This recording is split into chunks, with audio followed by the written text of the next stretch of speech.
Hello, everybody, and welcome back to the Doomer Optimism podcast. I am here with Feidhlim Harty. This episode is one that has been a long time coming. I have been interested in sort of more ecological approaches to water treatment, sanitation, gray water, black water, all these kinds of things. On my property, we have a gray water treatment facility and not facility, just a garden. And a compost toilet. I visited this ecological municipal water treatment plant outside of Portland, Oregon. It must have been 10 years ago now, and it's kind of stuck in my head as this really interesting approach to what we typically approach in a kind of industrial manner, which is, cleaning water, cleaning waste. And so Feidhlim has a really interesting approach to this and experience with this. So we're going to talk, sort of ecological approaches to water today, water treatment and ways to think about that. Welcome, Feidhlim. I'll have you introduce yourself to start, and then we can kind of let the conversation go from there. Thank you very much, Ashley. Great to be here. Okay, so introductions. Yeah. I'm Feidhlim Harty. I've been designing reed bed systems, or I started out in my career designing reed bed systems and constructed wetlands in the mid-1990s. And I've been doing that pretty much up until COVID. And then, like many people, had a change in tech, and I've shifted gears slightly, and I'm very much enjoying that. So it's still working with water, still working with waterways and improving water quality, but it's just taking a slightly different approach to working with sewage treatment. Okay. But yeah, I'm happy to discuss all of it, because sewage treatment teaching and seminars and workshops, they're all part of what I offer at the moment anyway.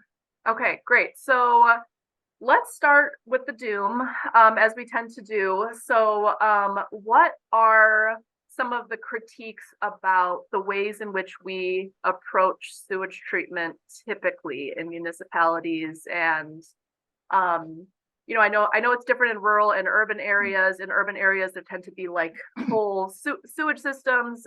In rural areas, a lot of times there's different approaches to, the septic systems. Just lay out the doom about, the ways at which we're thinking about sewage treatment typically. Okay. True.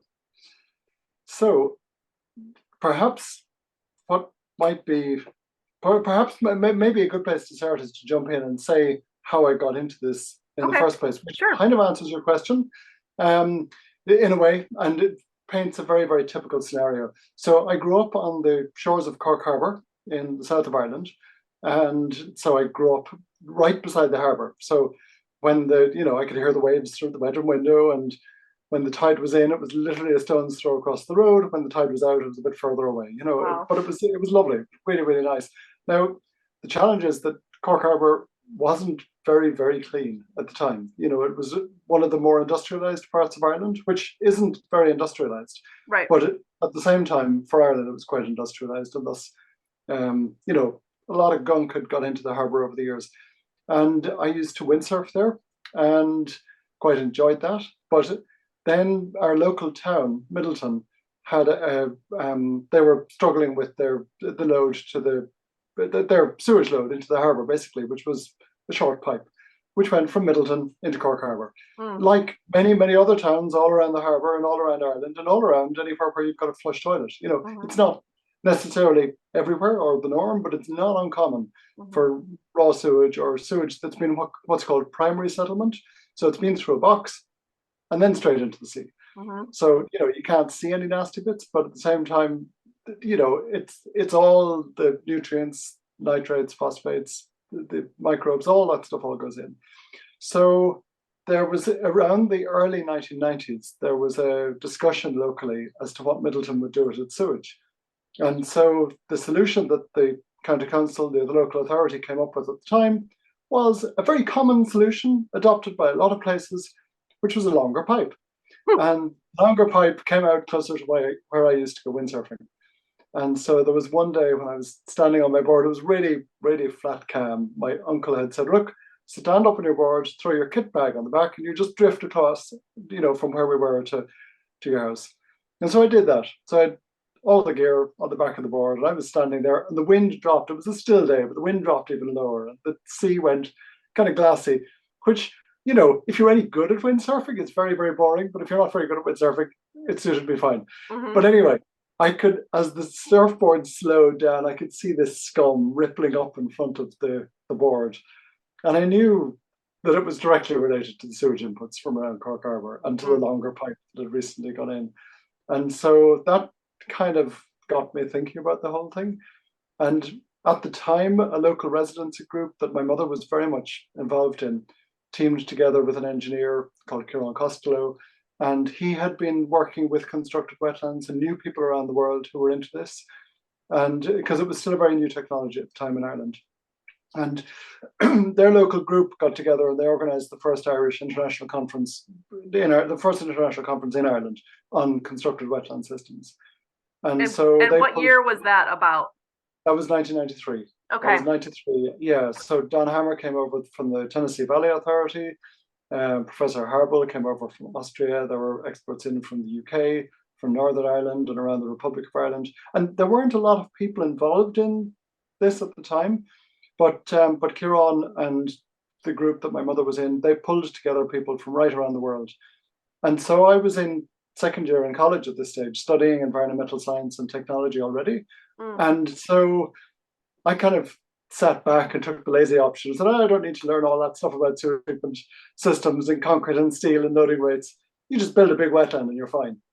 So what I did was put together now, did you know, it's disconcerting because your frame freezes from time to time. You can see that's me okay. fine. Yeah, no, yeah, and I can see you fine. Lovely. And if it does that's fine. Yeah.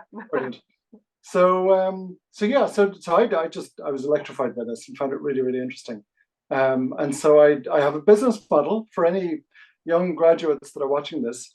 I graduated in June of 1996 with my degree in environmental science and technology, and I set up as a consultant in July, which I think is a great business model for anybody. I did go to sign on for welfare in December because I hadn't worked at all, and then got a job photocopying in an environmental office a week later. Yeah. And then gradually pulled back from that job after 2 years, and in the local university where I was working in a local environmental office, working with industry. So anyway, so that's kind of where you start with sewage treatment. One of the problems with sewage treatment is the pipe. You know, that's the issue, because generally a pipe is designed to get something further away from you. And the faster you want to get something away from you, the more likely it is that it's a problem to wherever it's going.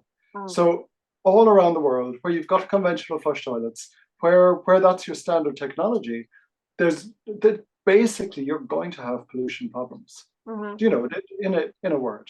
Yeah. Will you talk about, and then I want to hear a little bit about the history too, but can you talk a little bit about helping people to understand, like, ecologically what is going on with these nutrients? And one way I could think about it is, for example, if you see a CAFO, concentrated animal farm operation, if you've ever driven by one, they smell so horrendously, and you just tend to think like, wow, animal agriculture is just so horrible. Look at how much pollution there is. But it's really a matter of the concentration of the manure in the urine that makes that smell. In contrast, around, you know, where I live in a rural area where there's farmland, if the animals are on an appropriate amount of land, it doesn't smell, because there's a ecological system that kind of integrates those nutrients into the system. And so it's really like a concentration problem. And I think a lot of people talk about the solution to pollution is dilution. That's not true for every like environmental issue or pollution issue, but yeah, let's talk a little bit about what's going on. It's just like it's a concentration issue, right? No. Oh, it's not. No, I don't think it is. I don't think it is. I think that there's a number of different things that you've looked at in there. Let's begin to tease them apart.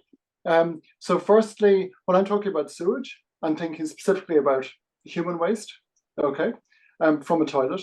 And then when you look at animal agriculture, it's a different thing. Slurry and mostly slurry actually. That's the main output of standard farming practice at the moment. So they're two different things, both very similar in many ways. It's both fecal waste from humans or from animals, or from cows at least. But the strength of those is quite different, and the pathogens that are present are slightly different, and the way that they're managed is typically very different as well. So that's one, just in terms of terminology on it. The other is that the solution to pollution, I think that, I mean, everybody watching this has been around the block, okay? So we know that we are in so much trouble. That's not in question. Yeah. And so I think that we're at the point where at the moment, as a culture, as a society, as Western culture, everything we touch, we seem to just screw up. In a rewilding sense, we're type keystone species, and we're called desert-making species because we do so much damage to our natural environment. Most other species manage to build the habitats that they want more of, and I'm very happy to talk at length about that. But basically, they managed to do that. Humans historically have turned paradise into a desert. That's basically what we've done best. So I think that it's too late to do less harm. We're at the brink of a monumental transformation for our whole society and for the whole world. And I think that if we delude ourselves by thinking that less harm is going to get us out of the mess we're in, then we're just plunging headlong into our own, humanure. We really are, because that's just not going to work. So everything we touch needs to be actively regenerative. It needs to actively rebuild habitat. It needs to be actively good for biodiversity. All of those things that we need to do. Every single thing that we go at. And agriculture is one of those areas where we can be absolutely transformative remarkably easily. And so when you see the cows in the field, you're not when a cow does a poop in the middle of a grass field and then moves on rapidly to the next field, etc., so the parasites aren't an issue. That's another whole way of looking at it. But basically, when a cow does a poop and pee on grass, it's not that you're diluting a waste. What you're doing is you're actively building the soil. You're actively building the nitrogen and the phosphorus in the soil. You're feeding the soil microorganisms, the soil fungi and the soil bacteria. You're getting those interactions going between the mycorrhizae and the roots of the plants. You're building soil carbon. And wherever you're building soil carbon, you're building soil life. So the soil is one of those areas where we've just both desecrated and decimated the soils underneath our feet. And so at a time when we need to be actively rebuilding soil microbiology and microbiology on every different level, whether it's in the field or whether it's in our gut, we need to be rebuilding the microbiome and because that's the basis of everything else. Yes. Okay. So let me make a clarifying point. This is great. This is that point of clarification is really good. And for your information, we've had a lot of people on this podcast who are doing regenerative agriculture. So that's something that's really well known to our listeners. So how does that set of principles compare to human waste? So let's talk about like the ecological functioning, because actually I only know, I only have scratched the surface on this topic. So I'd be curious to hear your take on that. Yeah. Okay. So let me see. So in a CAFO, you concentrate your population and you catch all the poop, and then you try and figure out what to do with the waste. Yeah. Okay. In a standard urban center, you concentrate your population of people, you gather all your poop, and then you try and figure out. Right. This is the So parallel. That's the similarity there. In regenerative agriculture, you're using your livestock and the ways that the livestock interact with the soil. So the particular grazing pattern, the timings, the footfall, the concentration of animals, all of those things. So that's what you could call the methodology with the poop and the pee, if you like.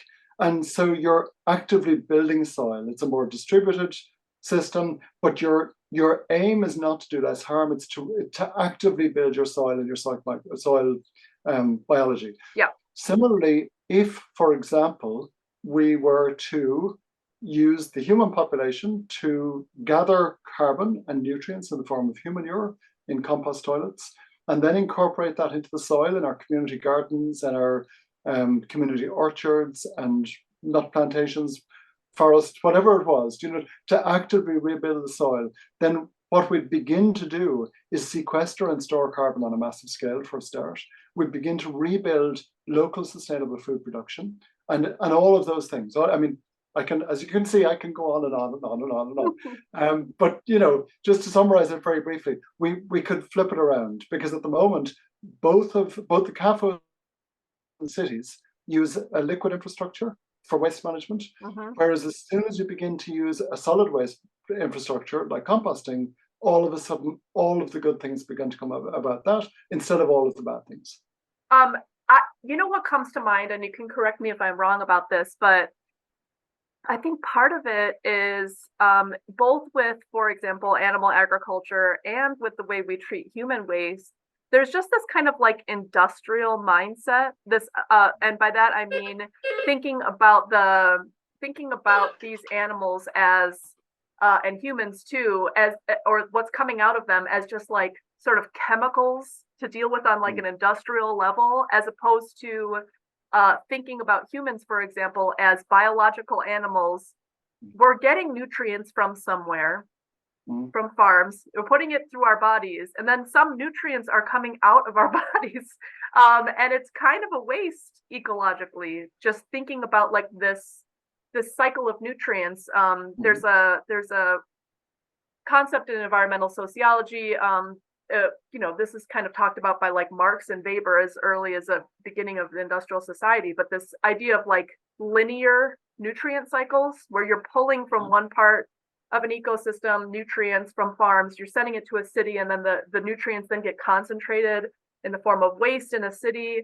They're not going back into the place where where the ecology they came from. Whereas what we really need to be thinking about are ways to make nutrients cyclical. Is that accurate? Oh yeah, basically yes. I mean, our current model, you're absolutely right. It's the take, use, dump model. And we're actually what you see is that we're strip mining soils.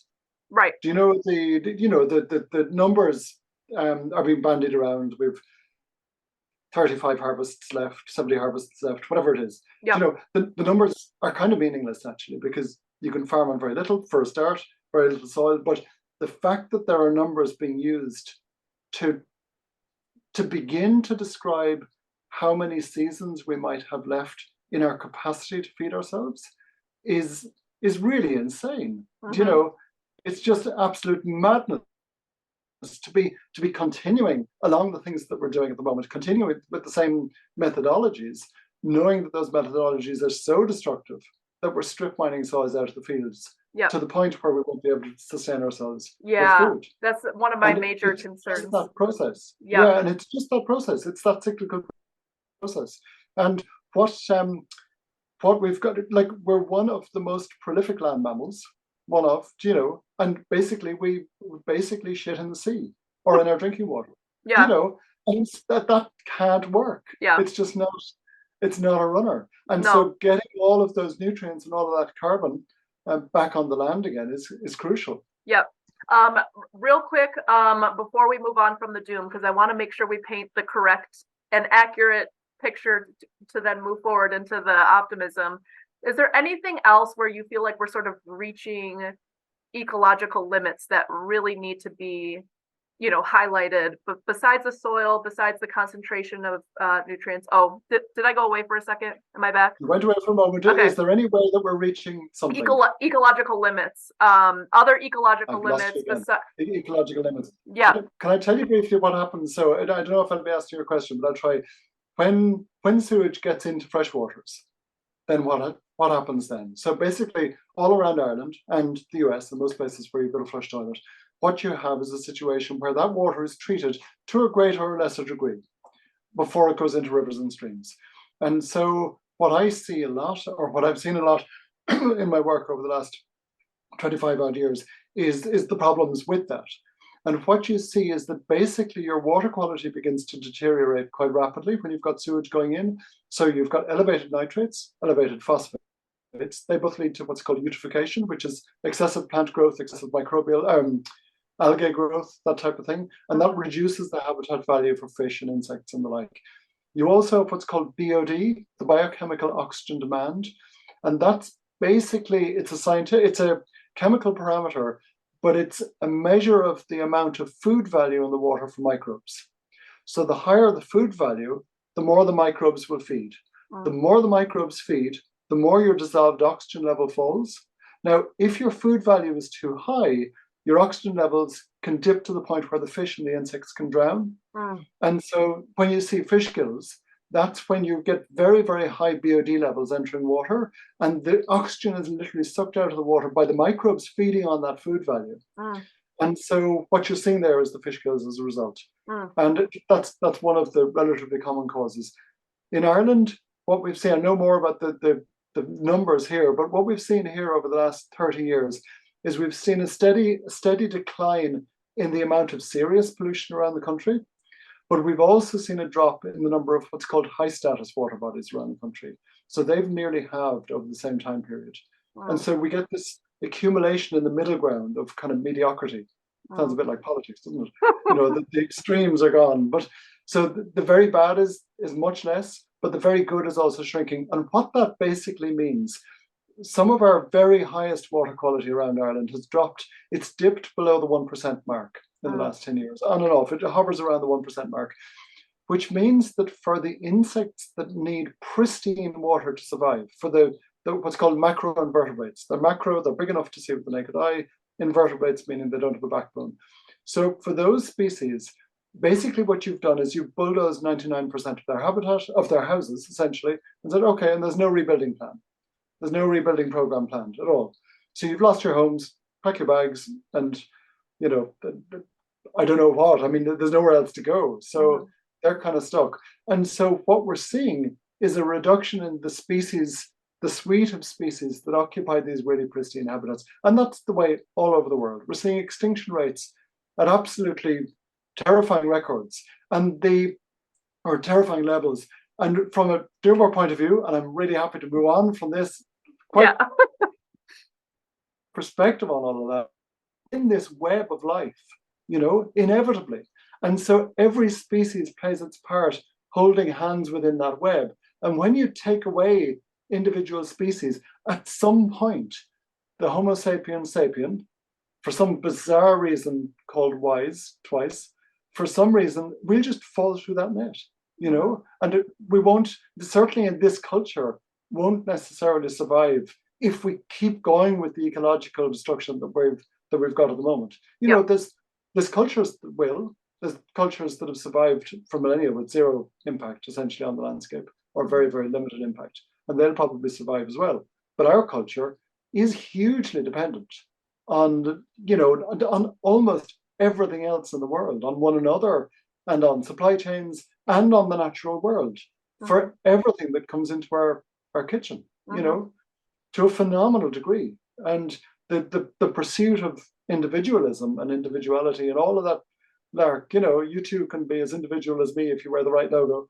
The pursuit of that has us just tied in so inextricably into an incredible mesh of different networks. But if we don't have the other species there that support the basis of that system, we'll just fall through. Yeah. We don't have the skills to survive outside that. Yes. Okay, great. So we've laid out the doom. Now let's talk optimism. We can start wherever you feel is necessary to start and describing what the alternative is. What are some alternative systems to this? Yeah.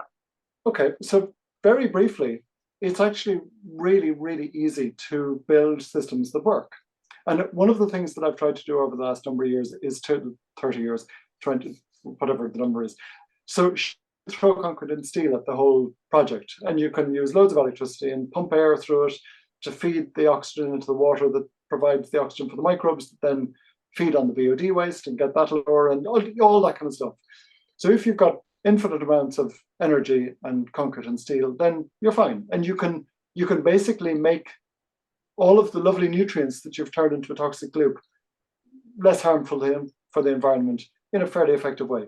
But if you don't want to use a lot of electricity, then if you build a reed bed system or a constructed wetland, that can do all of the same work for you, essentially for free, energy-wise. So you're digging out a large marsh, essentially, in a standard constructed wetland. It's 6 inches deep, not very deep, planted with a load of wetland plant species, so cattail and common reed, yellow flag iris, a whole suite of them that are really hungry. They spread really well. They mop up the nutrients, the nitrates and phosphates. They'll draw oxygen down through the stems into the roots, evolved over millennia to grow in saturated environments. And to get the air around the roots, they just pull it down through the leaves, which grass doesn't do. That needs to breathe at the root zone. And so that air becomes available at the root zone for microbes, which can treat the waste as well at the same time. You're basically building a creche for microbes, essentially. Whether it's a reed bed or whether it's a standard system, it's all the same job. You're basically building a creche for microbes, and they're going to be the ones that do all the work.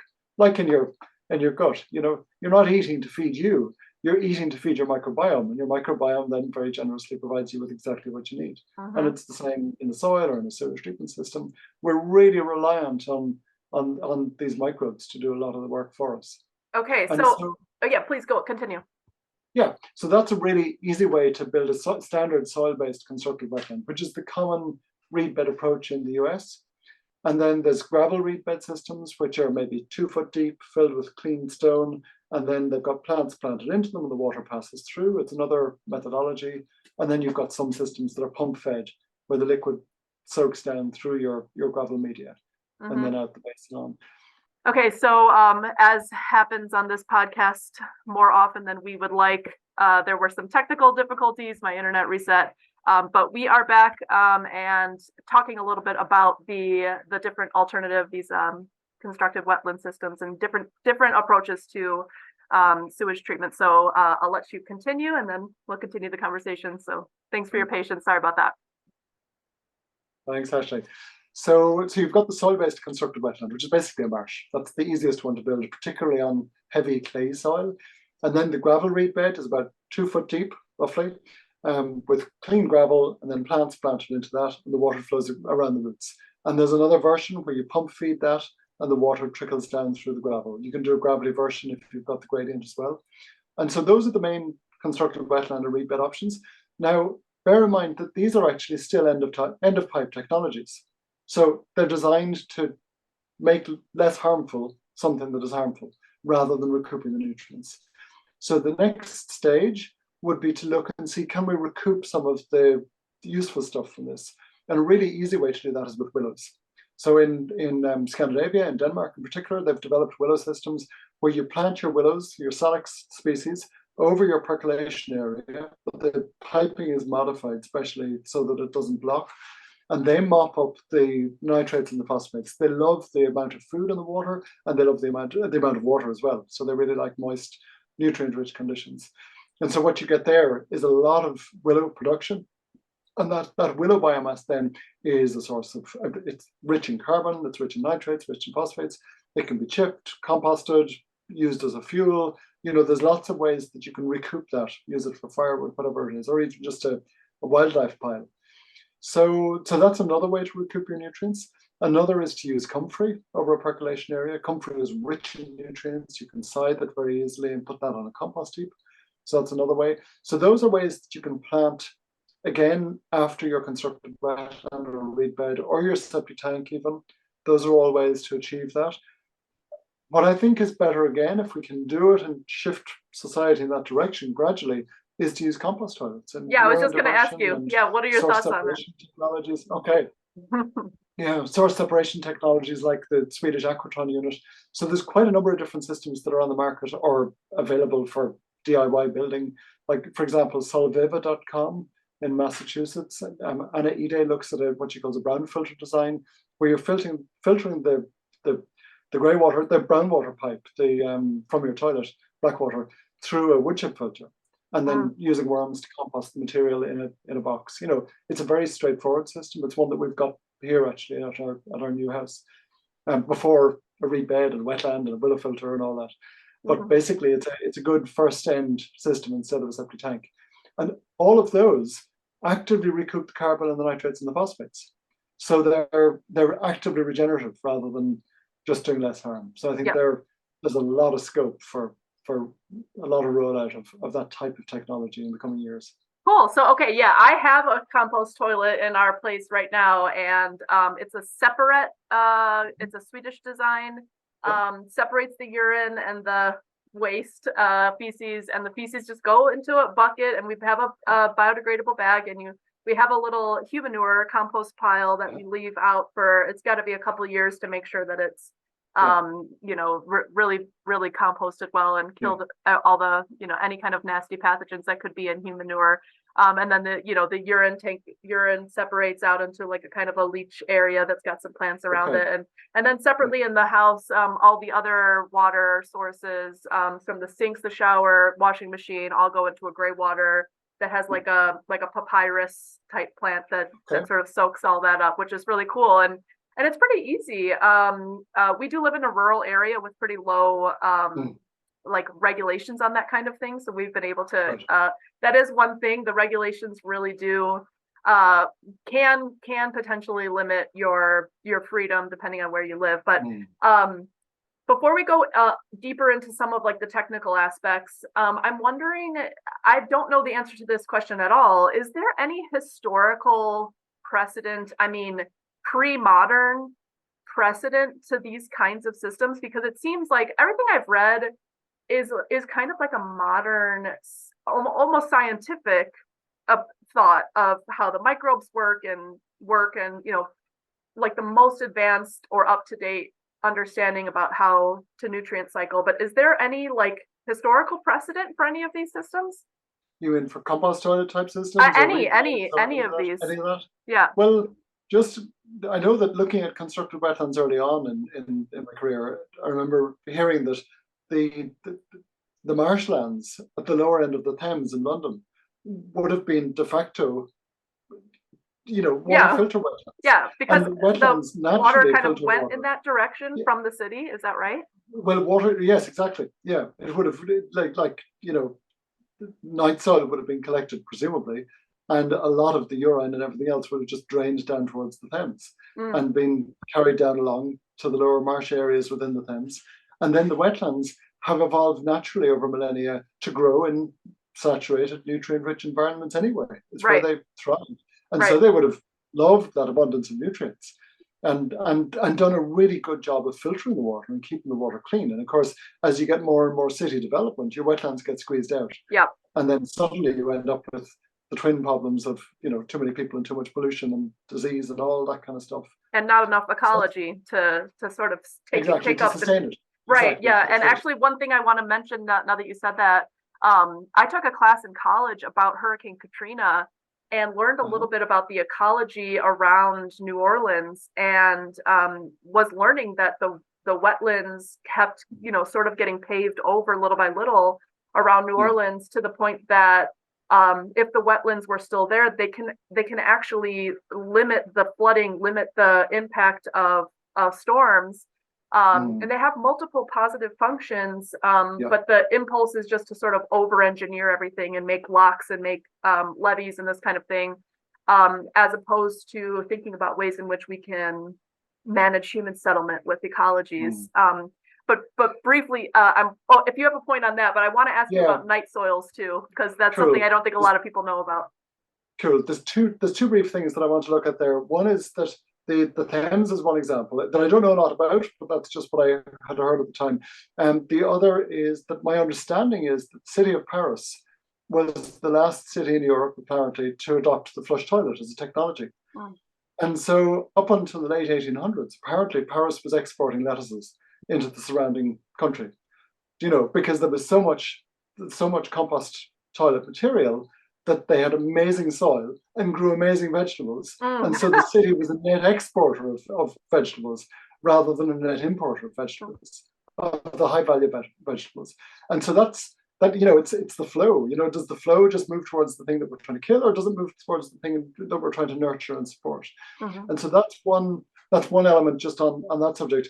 Just briefly looking at flooding in a more general context, one of the issues, obviously, with wetlands is that if you've got floodplains and wetlands at the lower reaches of a river, when the river floods, it can spill into those areas and spread out quite safely and settle there. So in Curitiba, for example, in Brazil, one of the things that was done there, I think the late 80s or the early 90s, is that they basically removed people from the slum areas and gave them better housing on areas that were slightly higher ground, because the slums used to flood. It was on the worst, poorest, lowest ground.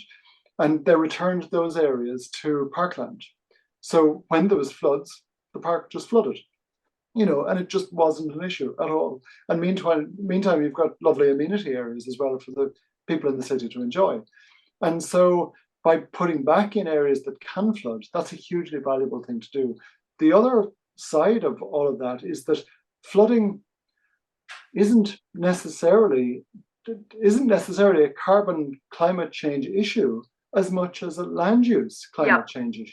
Yeah. That if you change the whole of the Mississippi Valley, if you take artificial fertilizer that's been manufactured using the Haber-Bosch method, which evolved out of World War II, and you spread that on your soil, the nitrogen pellets will come in contact with the soil carbon, with the glomalin glue that holds the soil structure together, and release that carbon into the air. So you destroy your humus layer within the soil.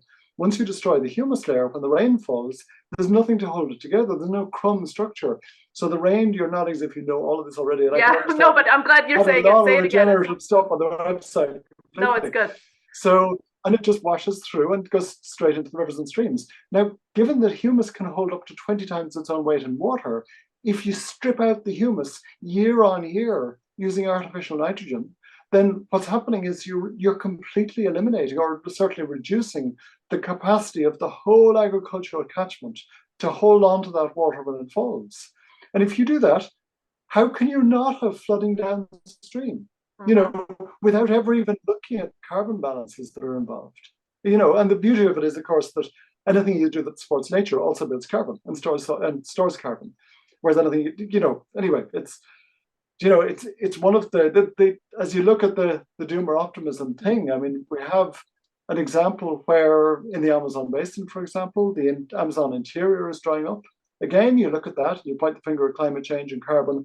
And really, when it comes to dealing with carbon, there's two ways of looking at it. One is it's really, really easy. All you need to do is get 10 major companies to turn off their tap on oil and gas, and your problem is sorted. But we're obviously not doing that. And so your next step is to come up with an anti-slogan that will get onto the 9 o'clock news. And that's not a terribly empowered position to be in when it comes to taking on some of the biggest companies in the world and trying to work sanely with the world. But the more I look at water in the landscape, the more I see the connections between the symptoms of climate change and water management, which are completely independent of carbon. So, and I don't know enough about the carbon side of things to comment too much that way, but I do know directly that if you muck with the land, you're going to get flooding. You're going to get droughts, which is the flip side. I mean, droughts don't bother people as much in the Irish context, for example, when rivers and streams dry up. But if you go and interview the fish, they're pissed off. They really don't like it. And so that flood drought cycle is hugely important from a biodiversity point of view. And if you look at California, the lowering groundwater levels, the wildfires, all of that kind of stuff, that if you drain every city in the area, and if you drain a lot of our agricultural land to get that water into the sea as quickly as possible, two things are going to happen. Your groundwater is going to fall and your sea levels are going to rise if you do that on a global basis. There were storms between 2010 and 2011. There were heavy storms apparently in Australia, Southeast Asia, and South America. And during that time of heavy rainfall, apparently the global sea levels dropped by 1 full centimetre. That's 1 full centimetre in a single season of heavy rainfall. Now, if you can keep that rain on the land and store that in wetlands, in marshes, in forests, in woodlands, in hedgerows, in wet boggy corners of fields, in soil carbon itself, in the compost, all of those things, you get to hold on to that soil on the land. To hold on to that water on the land. And your flooding and your drought stop, your groundwater begins to replenish and dry out, your sea levels begin to stabilize or fall. All of those good things happen. And I was talking about the Amazon, I'm jumping around a little bit. The Amazon basin is drying out at the moment. Now, you've heard of the biotic pump, where trees take up water from the soil and they evaporate the water into the air through the leaves. They also evaporate, and they also release bacteria that act as condensation nuclei. So do you remember I was saying that Homo sapiens, we seem to be desert-making species. Trees want lots of rainfall. So they will actively mold their environment to produce lots of rainfall. So they release the water vapor. They also release the condensation nuclei. And recent research coming out of Russia over recently in the last 10, 13 years, seems to suggest that trees can also actually create wind. So they can pull in the air from the oceans quite specifically and pull that wind across the forest itself, so that the area of heavy rainfall gets bigger and bigger and bigger, so that the area of forest cover can get bigger and bigger and bigger.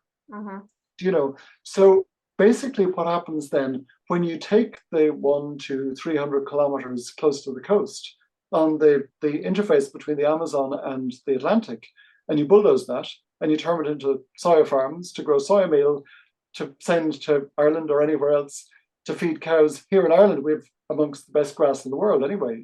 Here in New Zealand, a really quick growing grass. And it's what makes those 40 shades of green, And so if you import soya meal instead, what you're doing is you're clearing the forests. Once you clear the forests, what have you done? You've broken your pump. No amount of haggling over carbon budgets is going to fix that pump. But the beauty of it is that all you need to do to fix the pump is to pay Brazilian farmers a fraction more to plant trees and mine them than to grow soy meal. And so it's a win-win-win for everybody, except of course the agrochemical industry. And I'm okay with that. You're totally preaching to the choir here. I've been studying this. I've been studying this stuff in quite a lot of detail, and I just have really come to the conclusion that a much more empowered perspective is to think about these more sort of scaled down ecologically or bioregionally specific solutions that are maybe mitigation strategies or adaptation strategies, but they could kind of be both. And they can also be carbon sinks in many cases in ways we don't even really quite understand yet. And I think that scaling those solutions up is just really I think a lot of people have sort of evolved to that position, that the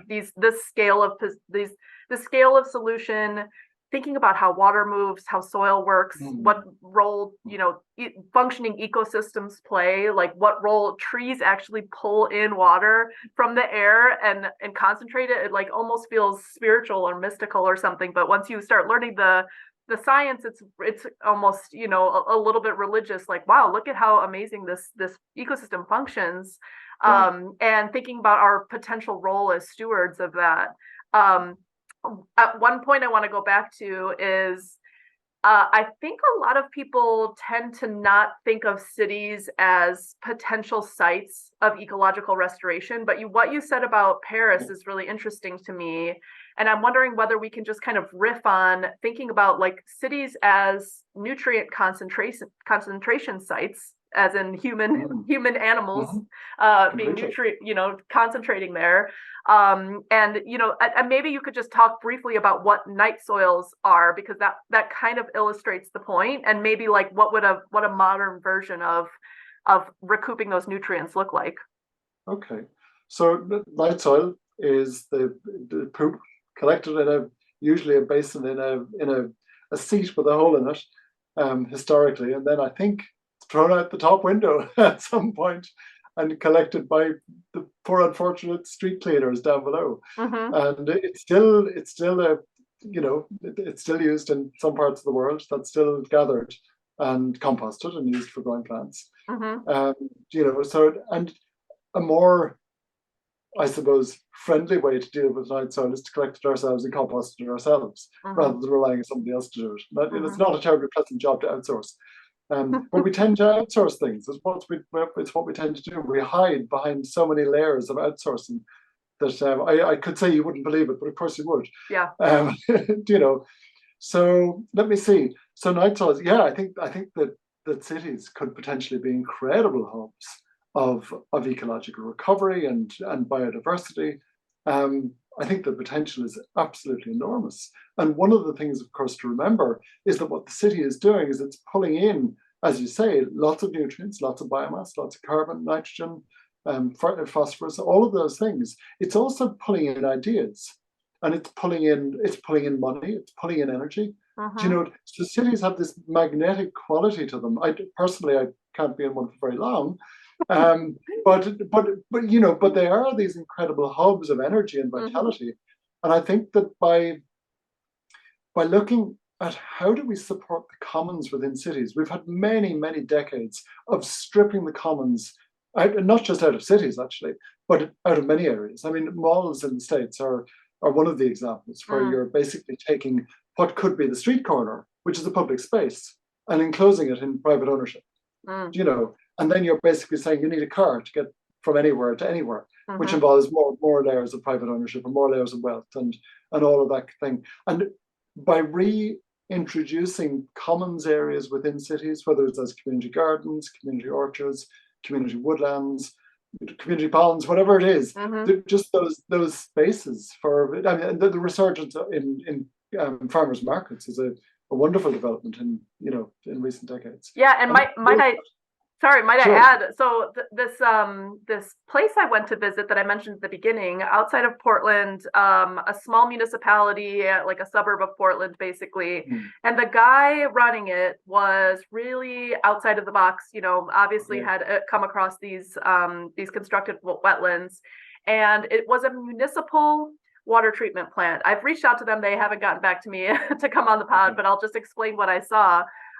Basically it's an industrial treatment plant, but yep, this guy, the one running it, really wanted to think outside the box and think, is there some other way of doing this?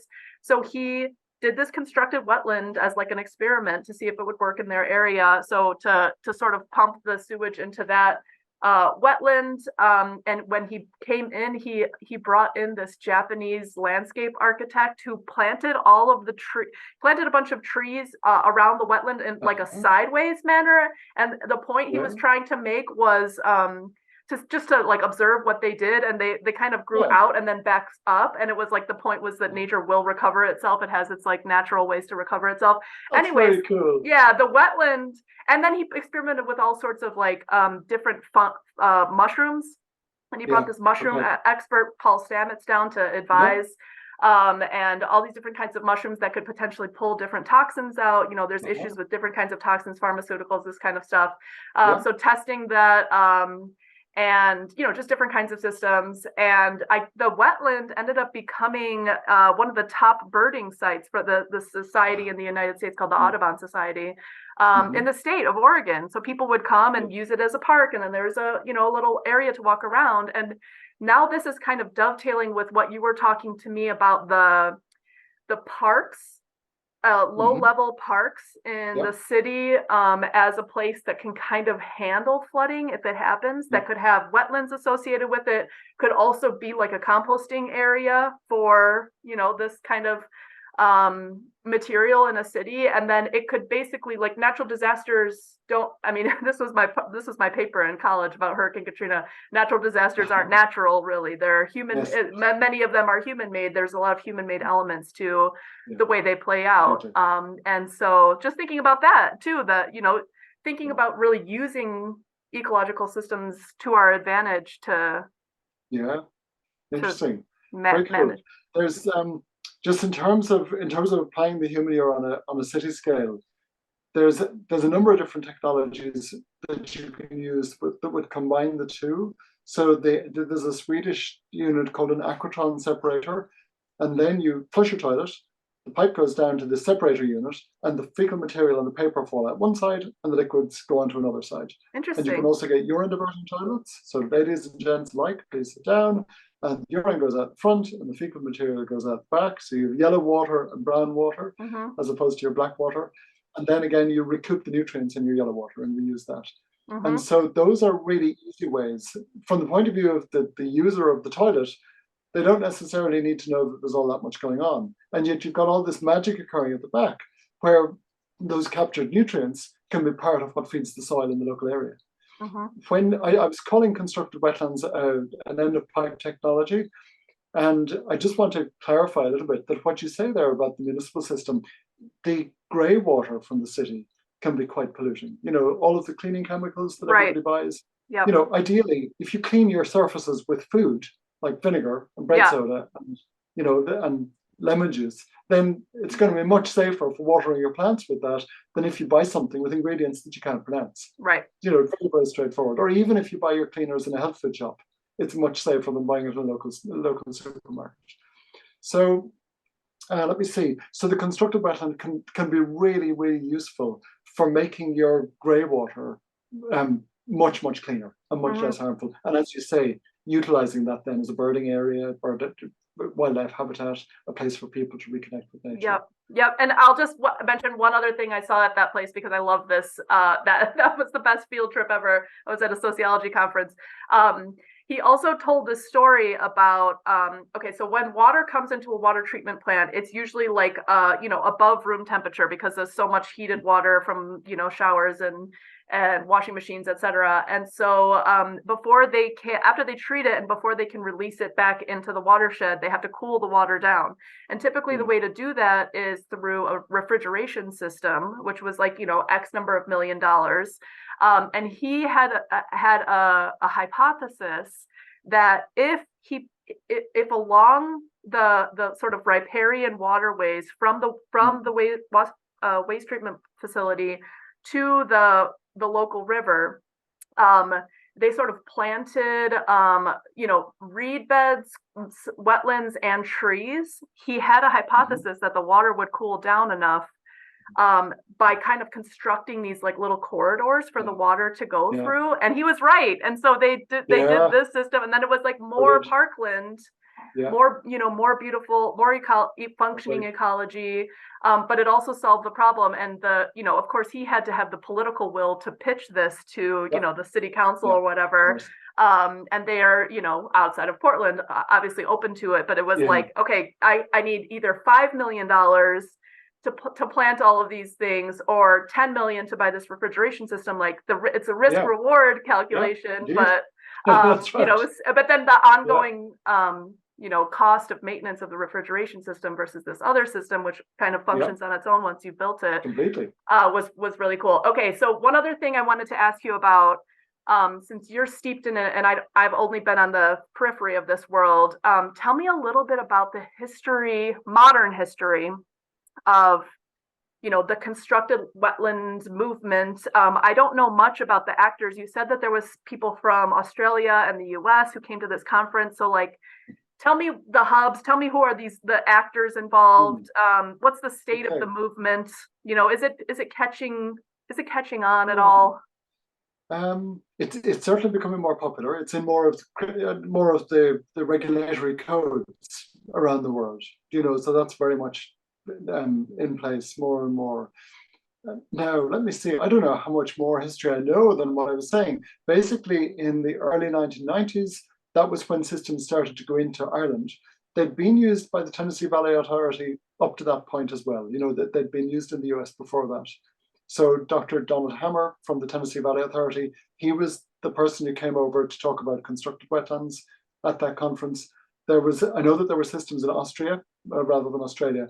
Austria for gravel reed bed systems. Okay. And so that was for, municipal sewage, domestic one-off houses, that type of thing, running the liquid through gravel beds. And of course, you see in the technologies straight away, land is plentiful in the US. You've got these big, extensive soil-based wetlands. The land is more limited in the middle of Europe, where you have these smaller gravel reed bed systems. It's just interesting to see that at the outset. But when they started to be built, I don't really know. There was a system in Ireland. We have a relatively small military. Let's put it that way. Yeah. But there was an army system put in the 1800s in a place called the Curragh Camp. So the Curragh Camp would be the main training grounds for military in Ireland, in Kildare, in the east part of the country. And there was a constructed wetland system there, or some sort of a type of constructed wetland system put in, I believe, in the late 1800s. By who exactly? I mean, the British Army, presumably at the time. I think it might have been a German technology at that time. So that's kind of one thread that I'd pull on if I was trying to investigate that a little bit further. Yep.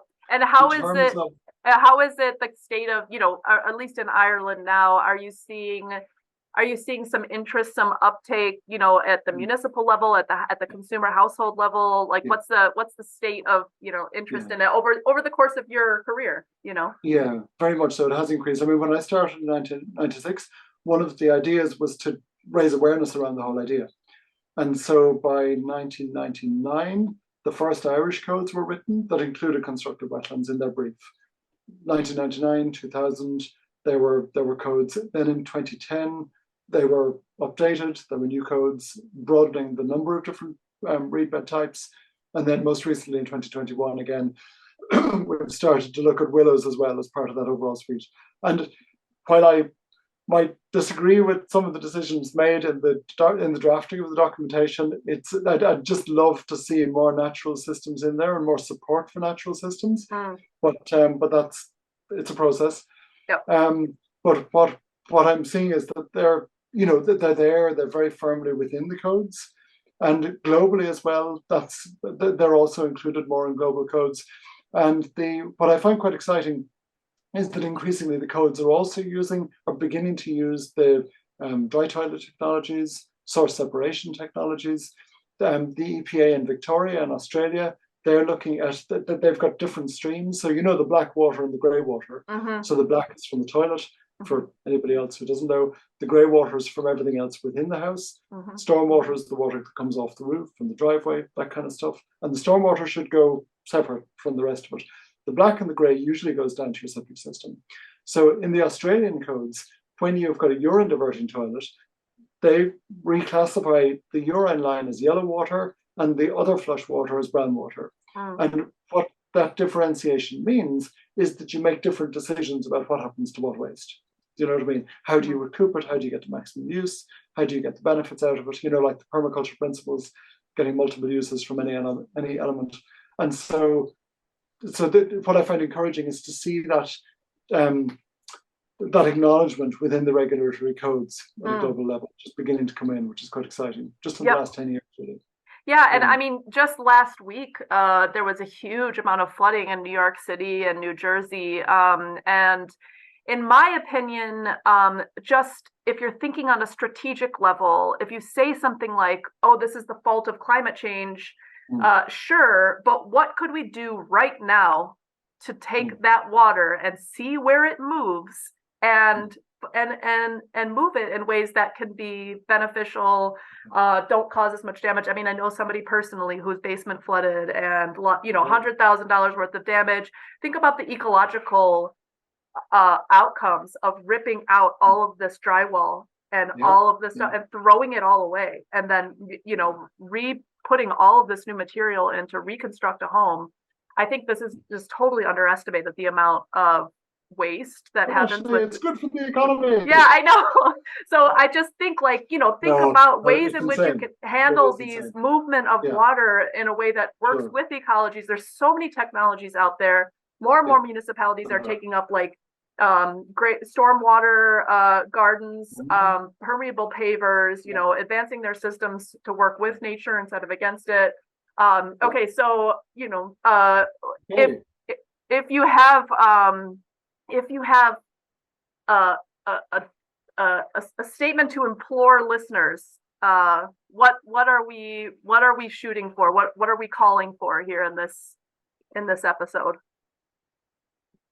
Okay, you've got me on the statement to implore listeners. It's a much longer answer than that, so I'm going to jump in and give it to you anyway. Okay. One of the things that I've been really excited to do over the last number of years, since COVID really, is to step away from the sewage design work. I'm seeing that the codes are there. The information is in the codes. If you want to do it, read the code and just do it. It's not difficult. Just go ahead and do it. Yeah. So, okay, now it's beginning to make money. So I'm no longer interested in it. Do you know what I mean? Yeah. I'm what's the next thing that's daft? Yeah. And so what I was turning my attention to at the beginning of COVID, when there was time to do stuff without worrying about an economic return, because nobody was making any money. So you could do what you wanted to do rather than try to make money. And so what I turned my attention to was the twin elements of rewilding and landscape repair. And so looking at that very much through the lens of water.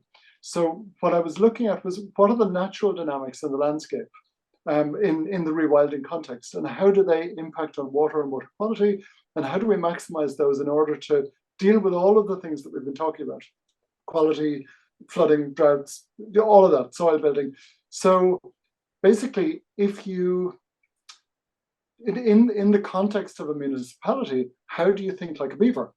it's a really obvious question when it comes to water storage. Right. So you've got your SUDS units in the urban context, your sustained urban drainage systems, where you're holding on to water in swales, in bioretention areas, rain gardens, stormwater wetlands, all of those things. In the agricultural catchment, it's the same thing.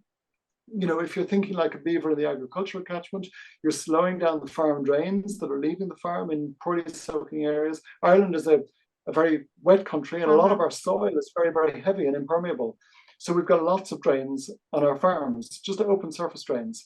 And I've been working with a lot of farming groups in the last 5 years, and we've really been taking a deep dive into this whole process of how do we look at slowing down the flow, filtering the water, and being the beaver on the farms. And that's it, because we don't have beavers in the Irish context. Right. So you are. I'm it. Yeah, right. Yeah, that's it. And so that's one way to look at that side. And of course, it's not just the beaver. You know, you've got your bison, your buffalo in the European context or the North American context. And what the buffalo will do is open up areas, you know, keep the landscape open for pastures and for meadow wildflowers and all that kind of stuff. Build up soil carbon and keep the ground clear and open. And then the flip, so that's really useful to build that soil carbon in that context. And then if you've got too much of that, then you need to bring in your wolf to act as the police of the river, you know, to keep them away from the rivers. So in the Irish context, where we don't have bison, but we have many, many cows, and we don't have wolves, but we do have many farmers. You know, we begin to rebuild those dynamics that build the soil and help to bring back as many of those missing elements as possible for the purposes, apart from the sheer fun of it all, for the purposes of actually, you know, rebuilding the capacity of the landscape to manage its own water and to regulate all of the, you know, the dynamics that are there. I love it. I love that so much. Yeah, that is the wheelhouse that we've been talking about mostly in the American context on this podcast, but I would love to hear from some Irish farmers who are implementing it and talk about the ecosystem dynamics there, and you know, what's the natively occurring wildlife, what, you know, ecological niches are you trying to fill, and how are you thinking about it? It would be so cool. One thing as we have as the way we run this podcast is anyone who's been a guest can then, you know, tag and come and become a host, and, you know, tag team with the host they had, and sort of bring the next person on if they have somebody they think needs to or deserves a platform to talk about what they're doing. Cool. So you're welcome to bring somebody on if you'd like. Okay, so anything that I haven't touched on that you for sure want to just sort of get on the record while we're recording before we go? There's two things. One is that at the moment, as we look at the world, I'm running the risk of dipping into Doomer for a sec, okay? That's fine, it's fine. We know that we're in trouble, okay? So when I'm teaching courses, I teach a number of courses in different groups and areas. And when I'm teaching courses, I ask people, okay, raise your hands. Who thinks we're screwed? You know, who thinks we're really gone too far? And, you know, about 30-40% of the hands go up. And the others, God love them, you know, they just don't know yet. You know, so that's the kind of way. But so there's obviously a concern there. But one of the things that I want to point out, and I'm not dismissing the climate science and all of that kind of stuff, but I do want to point out that from a kind of a Newtonian physics perspective, then if you're, what am I trying to say? The best available science doesn't take into account the many mysteries that exist in the world. And so if you look at the temperature gradient between June and December in the Northern Hemisphere, you've got a sharp drop in temperature, okay? So if you take that block of data and you say, okay, let's extrapolate. In 6 months' time, we're all going to freeze to death. Right. Okay? That's taking the best available science that's in front of us. And I'm not dismissing the capacity of the scientists to come up with really good ideas, really good data. But if you don't acknowledge some of the stuff that exists and that we know about, you know, the framework for miracles, if you don't acknowledge that, the world is a really depressing place because we're all looking at freezing to death next June. Right. You know, which obviously doesn't happen.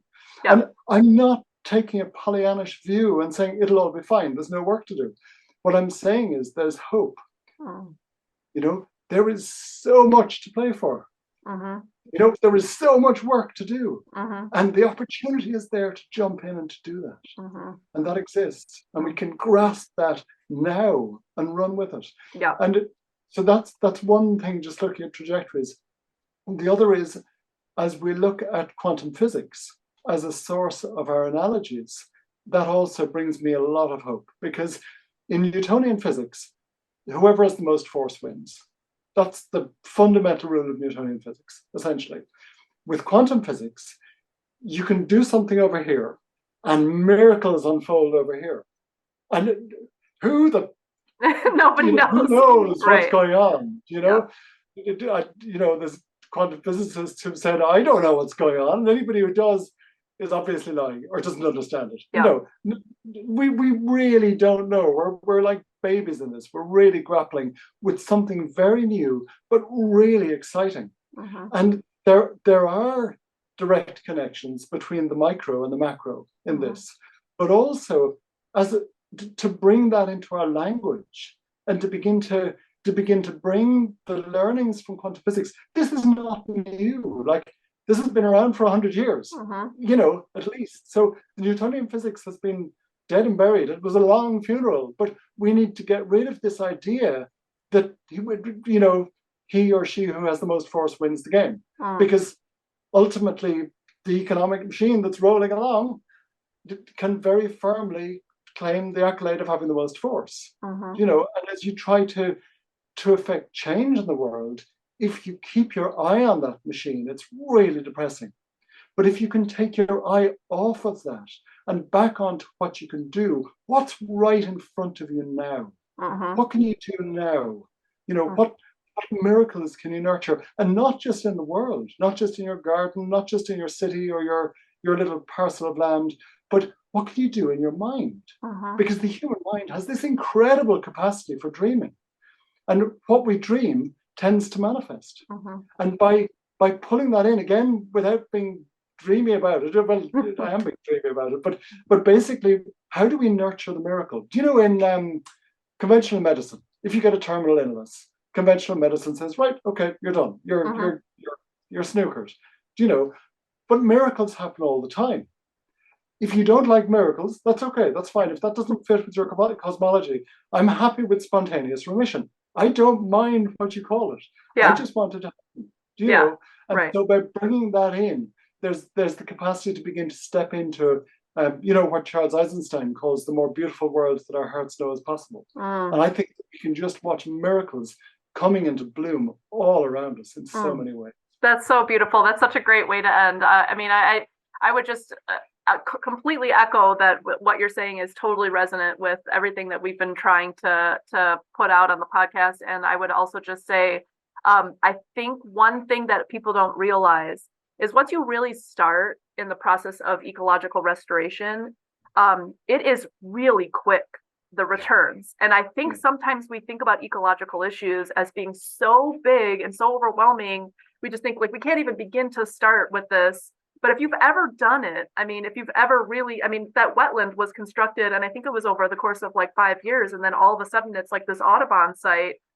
Nature wants to recover. It's not actually even that complicated, and it doesn't even take that long. It just takes some intentionality and some care and some attention and some agency and some power, and some openness to miracle, I guess I would say. Yeah. And it's so exciting to watch it. To watch those changes is phenomenal. Yeah, it's wonderful. Yeah, completely. I that 100%.